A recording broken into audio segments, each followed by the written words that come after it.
Zelensky की अभी हालत ऐसी है, यानी कि यूक्रेन के राष्ट्रपति की, कि हम तो डूबेंगे सनम, तुम्हें भी लेकर डूबेंगे। कम से कम जर्मनी के तो ऐसे ही हालात हो गए हैं। इस वक्त रूस के सामने जर्मनी ने घुटने टेक दिए, कनाडा ने घुटने टेक दिए, ओटावा ने घुटने टेक दिए। रूस ने ऐसा ब्रह्मास्त्र ही चल दिया है कि अब प्रतिबंधों में छूट मिलनी शुरू हो चुकी है। ये हमने आपको कहा ही था कि आज नहीं तो कल प्रतिबंधों में छूट मिलेगी, और यही हो रहा है। फिर भी रूस ने एक बड़ी धमकी दी है जर्मनी को। जानेंगे रूस ने ऐसा क्या किया है। और इन सब के बीच सबसे मजेदार और सबसे बड़ी खबर निकल कर आई है भारत के लिए। भारत के लिए अमेरिका ने अपना कानून रातों रात बदल दिया है। वो कानून जो उसका सबसे बड़ा ब्रह्मास्त्र है, किसी छोटे मोटे कानून को नहीं बदला है। जानेंगे क्या कुछ चल रहा है जियोपॉलिटिक्स में। इसके अलावा बहुत कुछ है, ये जानते हैं इन खबरों को विस्तार से। दुनिया में सब कुछ ठीक ठाक चल रहा था। रूस के साथ यूरोप के रिश्ते भी बहुत अच्छे थे। एक परियोजना थी नॉर्थ स्ट्रीम पाइपलाइन 1, जिसके जरिए रूस 55 billion cubic metre Russian gas Germany को देता था। मतलब जर्मनी के जो सालाना रिक्वायरमेंट है, जरूरत है सालाना, उसका आधा देता था रूस। वैसे अभी भी देता है। फिर रूस ने सोचा कि नॉर्थ स्ट्रीम 1 की पाइपलाइन जो है ज्यादातर यूक्रेन से होकर जा रही है, जो भविष्य में खराबी कर सकती है रूस के लिए, अगर यूक्रेन किसी तरीके से कोई प्रॉब्लम करता है तो। या फिर ये कहें कि हो सकता है रूस का एक बहुत लंबा प्लान था कि पहले हमें यूक्रेन के अंदर से जा रही गैस पाइपलाइन का कुछ उपाय ढूंढना होगा। और रूस ने एक नए प्रोजेक्ट को जन्म दिया, नॉर्थ स्ट्रीम पाइपलाइन 2, जो पूरा रेडी है और ऑपरेशन के लिए तैयार है। लेकिन इसका ऑपरेशन का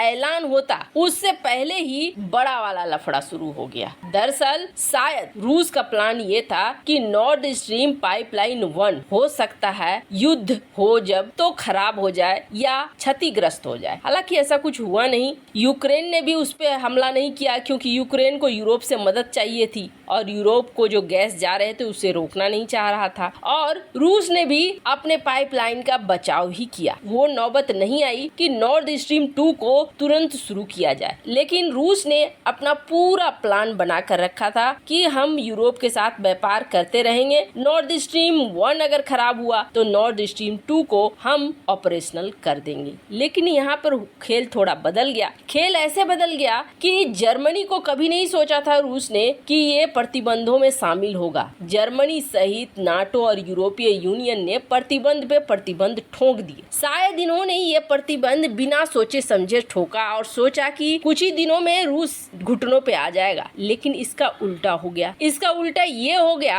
कि अब रातों रात घुटनों पे ला दिया है रूस ने इन देशों को, क्योंकि जो सबसे बड़ी कंपनी है गैज़प्रोम, जो सप्लाई करती है गैस और क्रूड ऑयल, इसने सीधे सीधे ये कह दिया है जर्मनी को कि अभी जो हम सालाना मेंटेनेंस करते हैं, जो नॉर्मली 10 दिन का होता है, आपको बता दें 11 जुलाई से उन्होंने कहा हम मेंटेनेंस करेंगे, लेकिन अब ये गैस पाइपलाइन कब खुलेगा ये कहना मुश्किल है। यानी 10 दिनों का जो टाइम पीरियड होता था हर साल, इस साल इसकी कोई गारंटी नहीं है। अब इन सब के बीच में रूस ने चेता दिया है जर्मनी को कि हम तुम्हें एक ऐसा ठंड देंगे जो तुम्हारे लिए भयावह सपना होगा। जाहिर सी बात है जर्मनी में ठंड बहुत ज्यादा पड़ती है, यूरोपीय देशों में ही पड़ती है बहुत ज्यादा, और वहाँ गैस एक बहुत प्रमुख साधन है। आप सोचेंगे यहाँ पर रूस ये सब कह रहा है तो अमेरिका क्या कर रहा है। अमेरिका ने कहा है ठीक है हम LNG भेजेंगे, और LNG की सप्लाई भी बढ़ाई है अमेरिका ने। लेकिन समस्या ये है कि अमेरिका से आने वाला LNG जर्मनी तक पहुँचते पहुँचते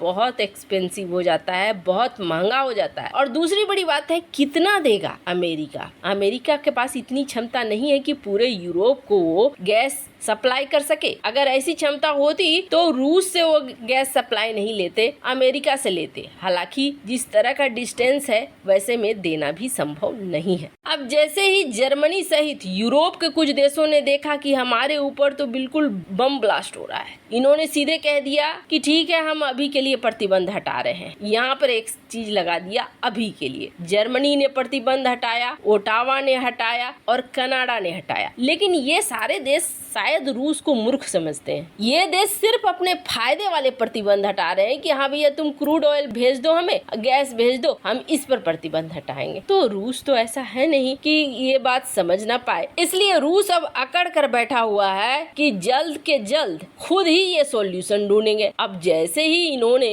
कनाडा, ओटावा वगैरह ने या फिर जर्मनी ने प्रतिबंधों में छूट देनी शुरू की, वैसे ही उधर जेलेंस्की चिल्ला पड़े। यूक्रेन का कहना है कि नहीं नहीं ये गलत है, ऐसा नहीं होना चाहिए, हम डूब रहे हैं तो तुम भी डूबो। लेकिन यूक्रेन को समझ में नहीं आया कि देखो यूरोपीय देश पहले अपना हित देख रहे हैं, अपनी भलाई देख रहे हैं, तुम्हारे साथ वो डूबने के लिए तैयार नहीं है। जिसमें रूस ने सीधे सीधे जर्मनी को बुरे सपने दिखाने का दावा कर दिया है। खैर, जहां एक तरफ ये सब कुछ हो रहा है तो वहीं भारत के लिए बहुत बड़ी खुशखबरी आई है। और भारत के लिए ये खुशखबरी ऐसे समय में आई है जो जियोपॉलिटिक्स की सबसे बड़ी मांग थी। भारत रूस से तेल ले रहा है। भारत ने रूस से S-400 लिया। अब तुर्की बवाल इसलिए मचा रहा है कि S-400 जब तुर्की ने लिया, तुर्की के ऊपर प्रतिबंध लग गए। अब भारत इतना सब कुछ कर रहा है, क्या भारत के ऊपर प्रतिबंध नहीं लगेगा? तुर्की तो बोल बोल कर मरा जा रहा है। पता नहीं अर्दोगन ने कितने दफा इस बात को नहीं दोहराया होगा, भारत और उसमें इतना भेदभाव किया क्यों जा रहा है। पर अर्दोगन को आज सचमुच नींद नहीं आई होगी, क्योंकि जो चीज निकल कर आई है वो बहुत खास है। दरअसल अमेरिका ने भारत को काटसा प्रतिबंध में छूट दे दी है। अब मामला क्या है, इसके लिए पूरा प्रॉपर अमेरिका का प्रतिनिधि हाउस जो है उसने यहाँ पर वोटिंग की है। अब ये कहानी शुरू हुई, एक सांसद ने इस प्रस्ताव को लाया जिनका नाम है R.O. खन्ना। ये डेमोक्रेटिक पार्टी के कांग्रेसमैन है जिन्होंने इंडियन अमेरिकन कांग्रेसमैन और एक member of house armed services act भी है। अब इन्होंने कहा है कि हमारा जो एक्ट है यानी अमेरिका का जो नेशनल डिफेंस ऑथराइजेशन कानून है उसको हमें बदलना होगा। और उसमें बदलाव क्या करना होगा कि हम चाहते हैं इस वक्त जो परिस्थिति है और हमारा भारत के साथ संबंध बहुत अच्छा हो रहा है, ऐसे में हमें अपने कानून को बदलकर काटसा में प्रतिबंधों की छूट दे देनी चाहिए। भारत जब ये लाया गया प्रस्ताव तब शायद सोचा गया था कि ऐसा कुछ नहीं होगा, लेकिन इसके उलट जो हाउस है उसने इसे अप्रूव कर दिया और जल्द ही ये कुछ और स्टेप पार करके एक कानून बन जाएगा। इसमें यूएस हाउस ने अप्रूव कर दिया है सैंक्शन वेवियर टू इंडिया। ये भारत के लिए बहुत बड़ी जीत है। वैसे इस मामले में आपकी क्या राय है, कमेंट कर जरूर बताएं। जल्द मिलते हैं अगले वीडियो में नई खबर के साथ।